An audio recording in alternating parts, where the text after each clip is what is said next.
এই গাছ ভাঙলে দুধের মতো সাদা কষ বা ল্যাটেক্স বের হওয়ার কারণে বাংলাতে এই গাছকে দুধ গাছ বলা হয়। যে সকল নারীরা বাচ্চা জন্মদানের পরে দুধের ঘাটতিজনিত সমস্যায় ভুগতেন তাদের জন্য এই গাছের ব্যবহার করা হতো বলে জানা যায়। This is Euphorbia tirucalli, commonly known as naked lady, pencil tree, fire stick, aveloz milk bush, Indian tree, spurge rubber and mainly known as pencil cactus. এছাড়াও বাংলা ভাষায় তথা বাংলাদেশে এটি দুধ গাছ নামেই বহুল পরিচিত।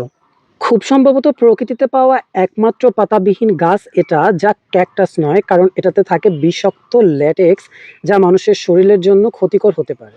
এই গাছ ভাঙলে দুধের মতো সাদা কষ বা ল্যাটেক্স বের হওয়ার কারণে বাংলাতে এই গাছকে দুধ গাছ বলা হয়। যে সকল নারীরা বাচ্চা জন্মদানের পরে দুধের ঘাটতিজনিত সমস্যায় ভুগতেন তাদের জন্য এই গাছের ব্যবহার করা হতো বলে জানা যায়।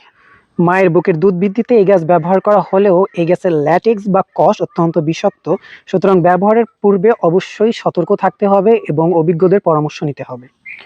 প্রাচীনকাল থেকে বিভিন্ন উপায়ে ইউফোরবিয়া তিরুকালি তথা পেন্সিল ক্যাকটাস ব্যথানাশক, অ্যান্টি ইনফ্লামেটরি, অ্যান্টি মাইক্রোবায়াল, পরজীবী ও কৃমিনাশক হিসেবে ব্যবহার করা হয়ে থাকে। Hello, it's me Rakib and this is my tree story part 5। আর আজকে আমি যে গাছটার সাথে আপনাদেরকে পরিচয় করিয়ে দিব বা অলরেডি পরিচিত হয়েছেন সেটা হচ্ছে পেন্সিল ক্যাকটাস বা দুধ গাছ, যে গাছের ব্যবহার প্রাচীনকাল থেকে ব্যথানাশক, অ্যান্টি ইনফ্লামেটরি, অ্যান্টি মাইক্রোবিয়াল, পরজীবী ও কৃমিনাশক হিসেবে ব্যবহার করা হয়ে থাকে। মানুষের চোখের জন্য এই গাছের কষ অত্যন্ত ক্ষতিকর। এছাড়াও এই গাছ থেকে গর্ভবতী নারী এবং পশু পাখিদের অবশ্যই দূরে রাখতে হবে। এই গাছের সঠিক ব্যবহার জেনে ব্যবহার করতে পারলে মায়ের বুকের দুধ বৃদ্ধিতে সহায়তা করে বলে জানা যায়। তবে যে কোনো রোগের ক্ষেত্রে ব্যবহার করার পূর্বে এই গাছের ব্যবহার সম্পর্কে অবশ্যই জেনে নিতে হবে, কারণ এর ভিতরে থাকা ল্যাটেক্স মানুষের ত্বক এবং চোখে মারাত্মক ক্ষতি সাধন করতে পারে। সুতরাং ব্যবহারের পূর্বে অবশ্যই নিজেকে ভালোভাবে জেনে বুঝে তারপরে ব্যবহার করতে হবে, কারণ কারো কথা শুনেই হুট করে ব্যবহার করা যাবে না। এই গাছের ব্যবহার ক্যান্সার, স্ফীতি, আঁচিল বা টিউমার দূর করার ক্ষেত্রেও ব্যবহার করা হয়েছে। এই গাছ রোদ অনেক পছন্দ করে এবং পানি খুব কম পছন্দ করে, সুতরাং এটাকে খুব বেশি একটা যত্নে নেওয়ার প্রয়োজন হয় না এবং এটা আপনি আপনার বাগানের যে কোনো একটা কর্নারে লাগিয়ে রাখলে খুব সুন্দরভাবে এটা বাড়তে থাকে। এটা ছিল ইউফোরবিয়া তিরুকালি বা পেন্সিল ক্যাকটাসের বর্ণনা বা এর ব্যবহার বিধি। সুতরাং এখন আমি আপনাদেরকে বলতে যাচ্ছি আমি আমার বাগানে কিভাবে এই পেন্সিল ক্যাকটাস গাছটি সংগ্রহ করলাম। আমি এখন সেই গল্পটাই শেয়ার করব কিভাবে এই গাছটি আমি আমার ব্যক্তিগত বাগানে সংগ্রহ করলাম। এটা হচ্ছে খুলনা খালিশপুরের জিলপুকুর এরিয়া থেকে সংগ্রহ করা একটা গাছ, যেটা হচ্ছে ছোটবেলা থেকে আমি খুলনা খালিশপুর এরিয়াতে বড় হয়েছি এবং Jilpukur is one of my favourite place, যেখানে আমি অনেক বেশি আড্ডা দিয়েছি, বন্ধুদের সাথে গল্প করেছি। তো এই গাছটাকে আমি ছোটবেলা থেকেই চিনতাম, যেটা পেন্সিল ক্যাকটাস গাছ। আর এই গাছটা আমি যখন খুলনা থেকে চলে আসি তখন আমার আনা হয়নি কোনো একটা কারণে, বা আমি তখন সংগ্রহ করতাম না অত বেশি গাছ। কিন্তু পরে যখন আমি আমাদের স্কুল রিউনিয়ন 2024 বা 25 সালে হয়েছিল, আমার ঠিক এখন এই মুহূর্তে মনে হচ্ছে না, তখন আমি যখন গিয়েছিলাম তখন আমার সাথে দুইটা বন্ধু ছিল, আমার দুইটা বেস্ট ফ্রেন্ড।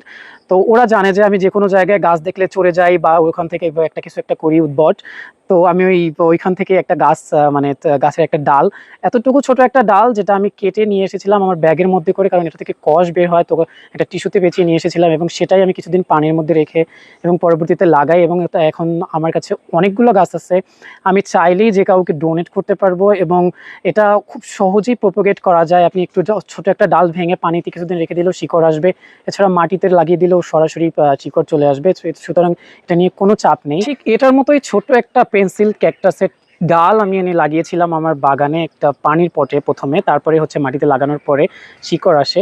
এই গাছটাতেও শিকড় এসেছিল কিন্তু অযত্নের কারণে সেটা পচে গিয়েছে, তাতেও কোনো সমস্যা নেই, এটাকে ভেঙে আবার লাগালে আবার শিকড় আসবে। এই গাছের লাগানোর এবং এর যত্ন খুবই সহজ, সুতরাং আপনি চাইলেই আপনার বাগানে এরকম একটা গাছ লাগাতে পারেন। So this is the end of my tree story part 5. Thank you so much for watching, have fun, take care, bye bye. And there is one more thing that I just went to mention in the last of the video, that I just accept the challenge of 28 days. So I need a lot of viewers within 28 days. So if you like, comment and share on my video, then আপনি যে গাছটাই চাইবেন আমার কাছ থেকে আমি আমার নিজের খরচে আপনাকে কুরিয়ার করব। Thank you so much. This is the end of the video. Bye bye. Take care.